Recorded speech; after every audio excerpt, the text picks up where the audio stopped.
job telling the story of a family. And I'm watching the new series. I'm 4 episodes in. It's so good. I think I might be enjoying this one a little more. It's a little more colorful.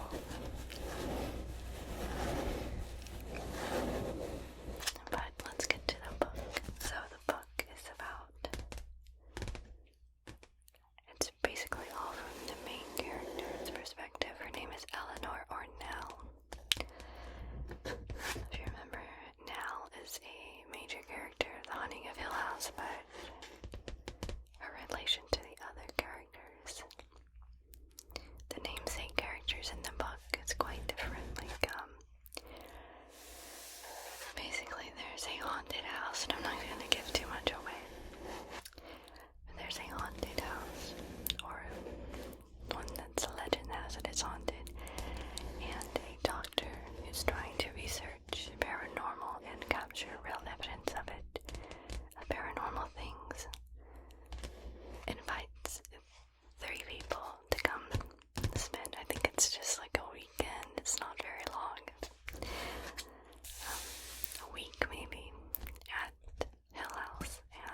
not even say that the ghost attacks the mind, because the mind, the conscious, thinking mind, is invulnerable. In all our conscious minds, as we sit here talking, there is not one iota of belief in ghosts.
spoiler, it may not really be about ghosts. I find that kind of ironic, but it's a pretty long book, and it's very involved. There's a lot of characters, there's a lot of little backstories and interconnected stories. And overall, I really enjoyed it. It's not like my favorite book. I don't know if I would read it again. Like, I would definitely read Shirley Jackson again and again and again but this one turned out, like, there were moments where I thought, I don't even want to continue, but I'm glad I did, because there were parts that I was so engaged in, and I think overall I kind of liked the general idea of the story.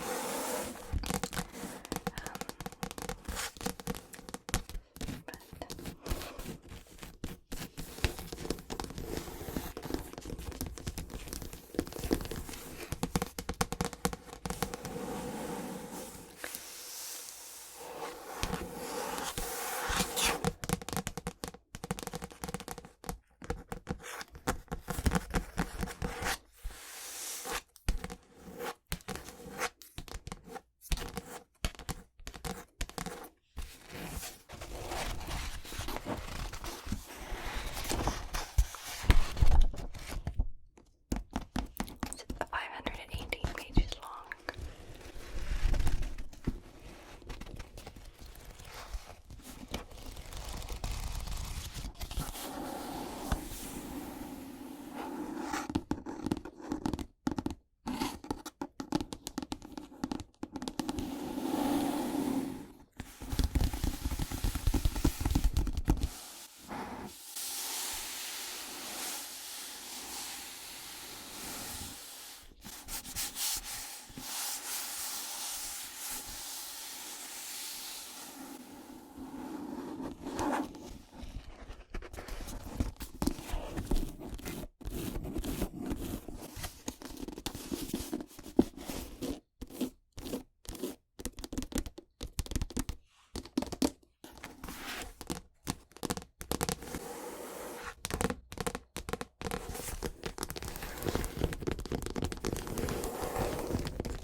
Out as one kind of a story, and then it like totally changes up on you within like the next section pretty early on, and then at the end you see why the first part was like that. So that was a good storytelling structure, I thought.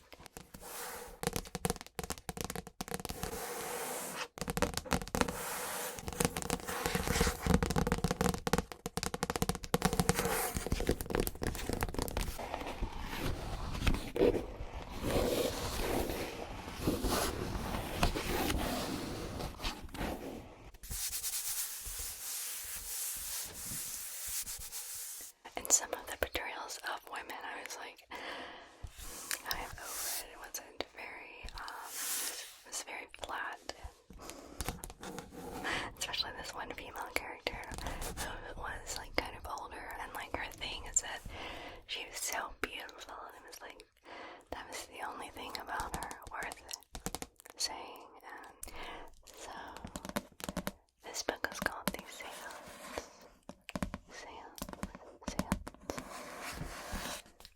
John Harwood, and we have another creepy tree. This one is the focus of the cover, and then in the background is the creepy haunted house.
story itself kind of meandered a bit and was like, so it's not my favorite book. I probably wouldn't read it again, but I definitely enjoyed the experience, and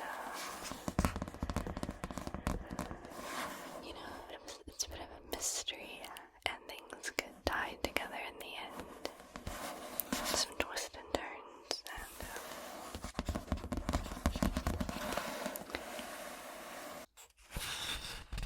so the first protagonist we're introduced to is Constance, and I feel like that's a nod to the Constance character in Always Lived in the Castle by Shirley Jackson.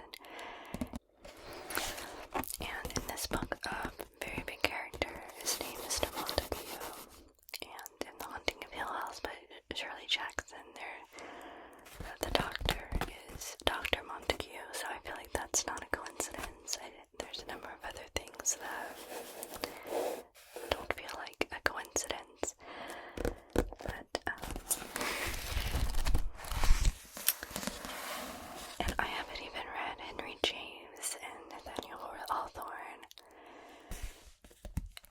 since like high school, maybe some in college, but you know, they're also huge influences on ghost stories. And in fact, the Peter Straub novel Ghost Story that I just showed you had two characters that their last names were homages to Henry James and Nathaniel Hawthorne. They were Sears James and I forget, Ricky Hawthorne, somebody Hawthorne.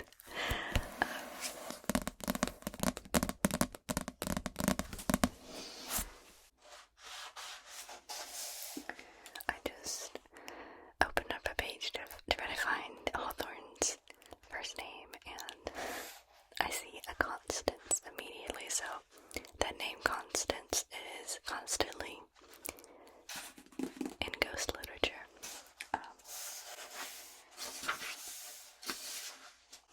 Yeah, I was right, Ricky Hawthorne. Anyway, back to this book. I don't know what to say. I don't want to give anything away in case you want to read it, but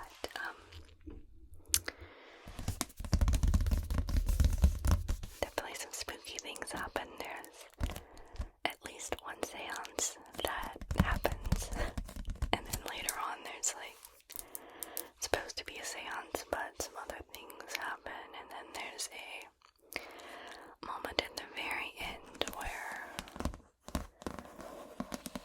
everything comes to a climax when it comes to the seance situation. But there's so many other details, and it's all centered on a spooky house and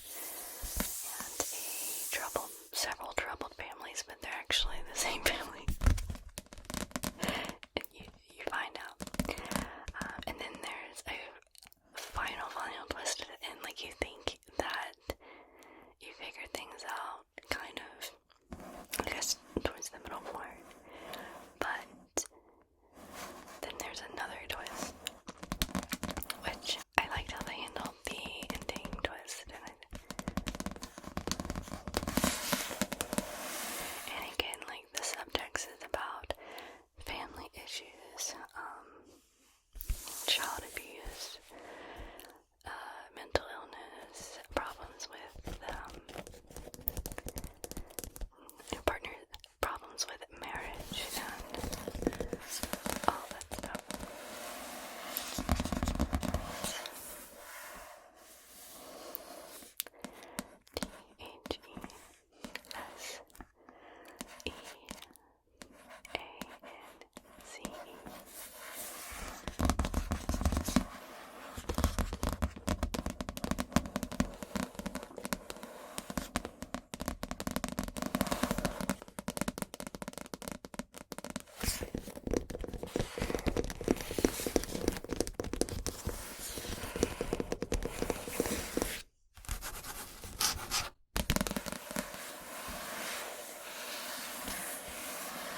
stories are actually really sweet, and some of them kind of have a coherent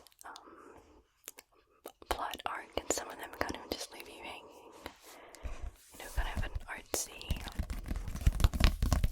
who knows what really happened type of thing.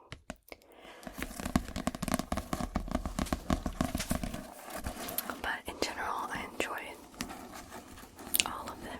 Sometimes stories really grab you and suck you in, and sometimes, when you're reading an anthology of stories, and some of the stories you're just gonna get through. This work is no exception for me. The title of the group is 20th Century Ghost, and one of the stories is actually called 20th Century Ghost, singular, I think. It's about a haunted movie theater, and in the novel Ghost Story by Peter Straub I just showed you, the movie theater is a little haunted. It comes into play. Movie theaters are kind of ghostly entities anyway, because all these humans sit in a dark room and watch projections of people on the screen. It's kind of like ghosts. But anyway, that was a pretty good story. It wasn't one of my favorites, but it was pretty good. The first story is actually one of my favorites, and it's disturbing, and it's the only one. I rarely ever get scared by literally any bit of book or film or any kind of media, but that one gave me a little bit of the chills, so that was impressive.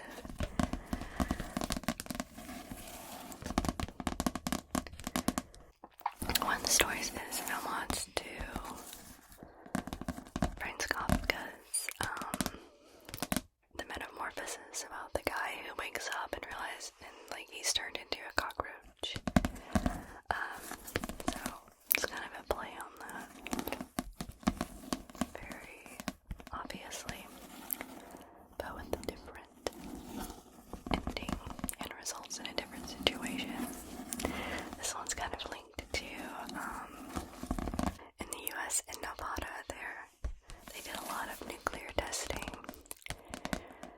Maybe not just Nevada, maybe in Arizona too, I don't know, but out in the desert areas, there is some nuclear testing, and the real result of that is that a lot of people got cancer from living near there, and but with science fiction, we kind of like to imagine that radiation turns us into other kinds of mutants, and so that's kind of the story there.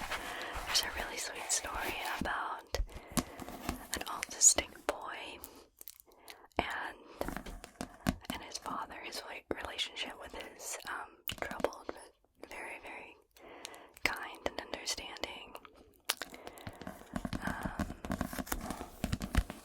professional baseball player father. And I thought that story, it's basically just really, really sweet. A lot of these stories, they really let you in the internal world of other people, and then the scary elements or the weird elements or paranormal, they creep in. But many of the stories, that's not even the point of the story. It's about, I think what great fiction does, is it helps us imagine what it's like to be someone else, and gives us greater empathy. And that's what a lot of these stories do, so I really, really enjoyed them.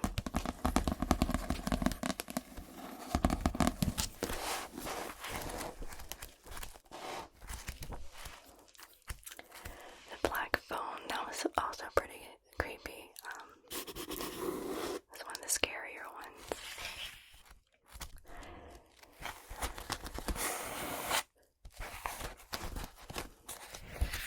My Father's Mask, I think this is the last story. This one was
mostly does horror movie stuff.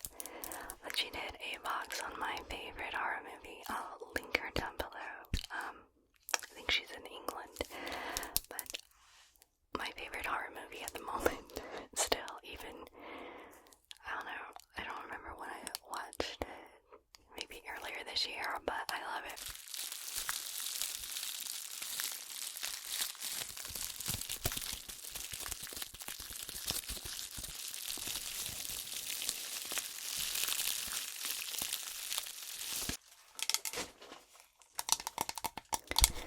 Okay, so it's like a coffin-shaped box, and it has some wildflowers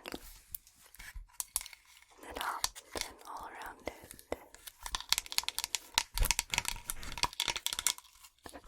And then on the back is the ending scene from Midsummer. It's a Midsummer box.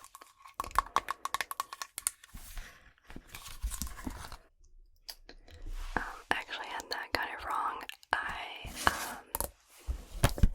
This is the top right here. I was trying to get this part off and it wasn't coming up. So this is actually the top. So you can see what kind of box it is.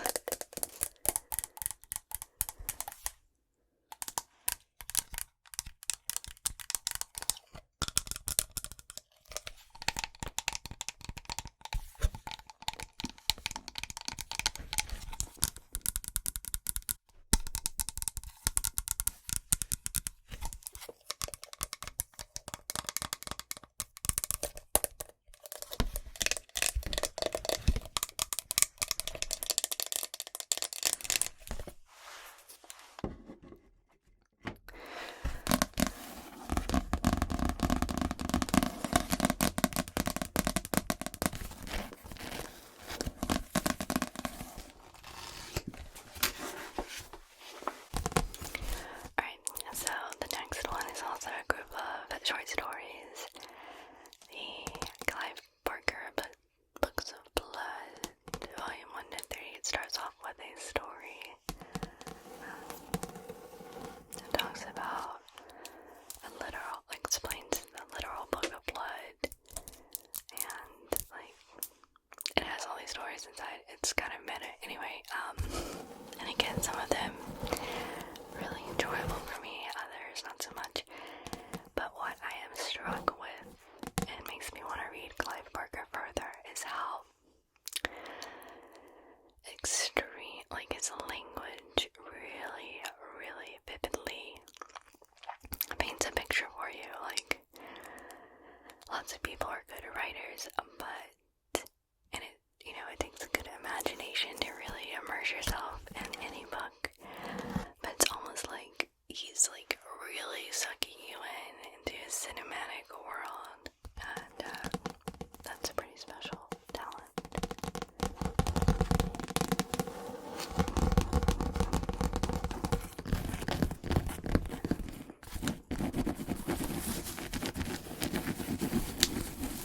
My book's a little beat up. There's a scratch right here.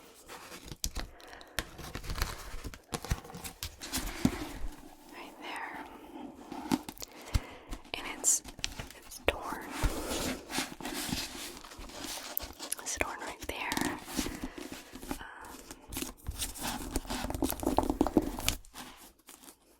The spines are ripped. It's cracking.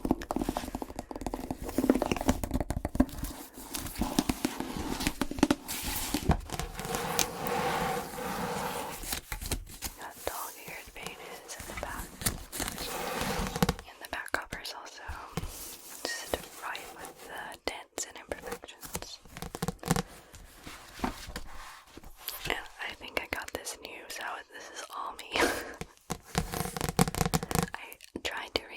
I was gonna read this book probably years ago, but I didn't actually get very far, and so it's only recently that I read all the stories.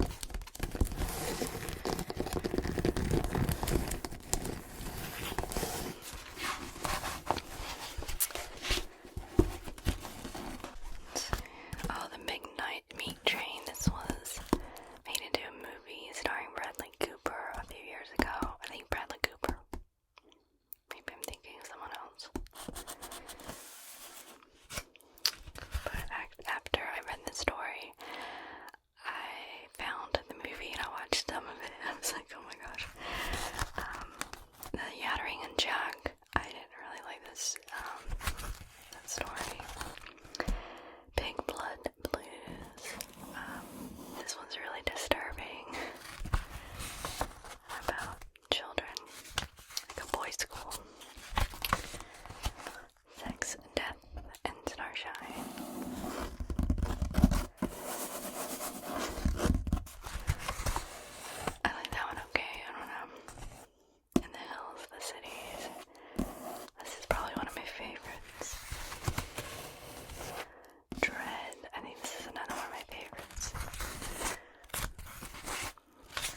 it's not on my like top priority, but and like I said, like he's written other things too, like I think some sci-fi. I actually have at least one or two of his other books that I got like at half-price books, and I do hope to check those out someday.